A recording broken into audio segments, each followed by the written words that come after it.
我都觉得我在玩紫砂壶玩了8、9年，功力也不过98%而已，喝茶喝了20多年，功力68%，因为还有48%我们也不懂它藏在什么地方。不便宜了，买的时候也买多少钱？200-300块一个，OK， 是真是假？等一下我们用灯来照一下。OK， 首先这个叫壶身，这个叫壶把，这个叫壶嘴，那么这个是盖。验证这个紫砂壶第一关最简单的一关，我们看它的水到底顺不顺。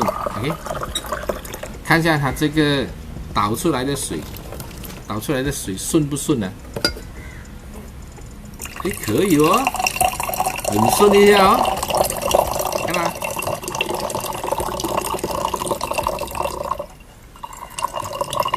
倒水可以哦，哎，不要讲它是假的哦啊。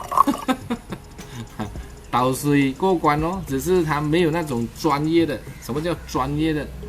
专业的啊，比较好的壶啊，现在500-600块的壶嘞，你那种100-200块、200-300块啦，因为我们那个时候买这种都要200-300块了。OK， 马币啊，当时我们买的时候马币好像一对1.8还是1.9，现在啊马币啊是一对1.58嘞，哇，要死了！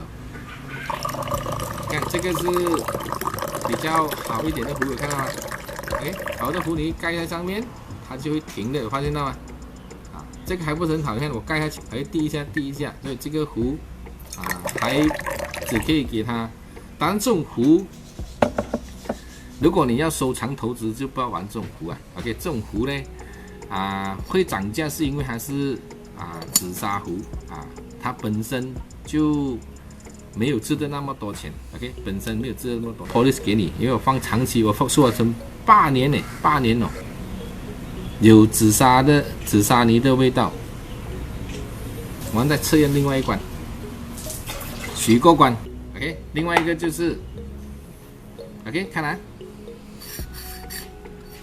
它这个做的蛮美的，看到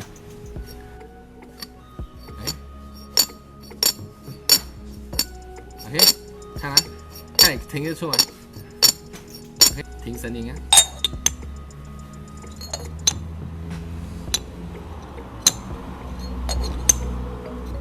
你玩久了这个紫砂壶呢，你一眼看过去，我们就看得出它是真的假的。OK， 不过准确性只有58%了。我都觉得我在玩紫砂壶玩了8-9年，功力也不过98%而已。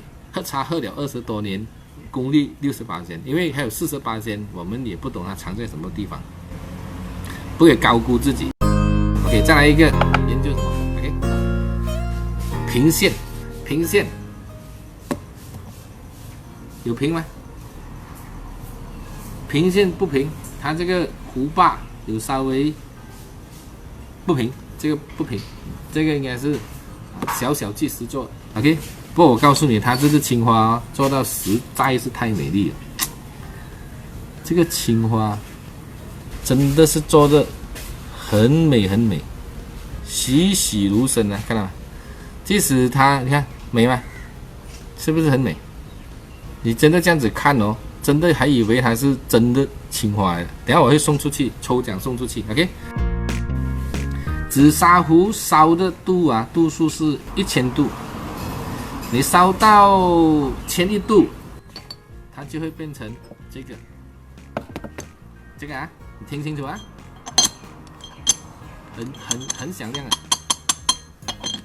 这个他们叫朱泥或者叫大红泡，这个要泡老茶。你如果铁观音给它泡一下熟掉，等一下 OK 来回来看这个，里面还有盖章哦。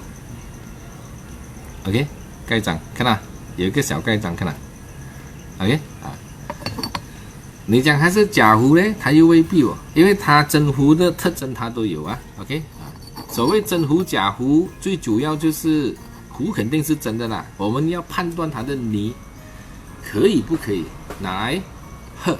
OK 那么我拿一个6000块的，你看了这些等级是比较高的 ，OK， 比较高的所以是玩茶会玩到一点点小风 ，OK，啊，这个叫徐红琴啊，徐红琴这个是属于比较高等、比较高的徐汇琴。你看它的纸都已经是，你看肮脏了，看已经碎过了啊。这个是在当时在中国是国家级工艺美术师啊 ，OK， 中国工艺美术协会会员啊，这个是有6个，后有36千啊一个，所以啊不要玩到太疯。这个是不是大师级我就不知道了，因为啊看啊这些人啊做啊，你看啊一眼看过去啊，你就知道这个壶，你看啊光泽有看到吗？哎，光泽。如果你这样看下去，你还判断不出这个是真的是假，但这个不给送啊，这个是我的珍藏啊，珍藏。我买的时候是6000块。OK， 手工是，你不能讲它是一流了。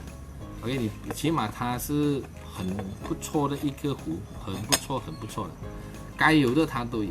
你看它的光泽，9年前买这个假壶的发生率很低啊，因为是亲自跟他这个人通过电话买下来的。不过现在你要买这个壶哦比较难了，因为那时候2013还是12年啊，那个时候马币还蛮大的，中国还刚刚第一次见到6000啊，第一次见到6000块啊，6000块只是个普通的，要几万块，要几万块，那个，所以我应该讲啊，玩就不要玩过龙 ，OK 啊，开始就学会辨认这种壶了 ，OK， 主要是为健康而设想 ，OK 啊，所以今天这个就我第一次见到6000块，还有几万块的壶也有了，啊，还有最贵的这个顾景舟啊，顾景舟就是近代这个顾景舟先生啊，是近代的紫砂壶泰斗。顾景舟他已经过世了，他的壶卖到最贵2000万，4方壶，给一个东莞的商人标气，那个更疯，他投资在紫砂壶身上，投资了好像是7亿人民币啊，那种我们的level 也走得太远了 ，OK， 顾景舟。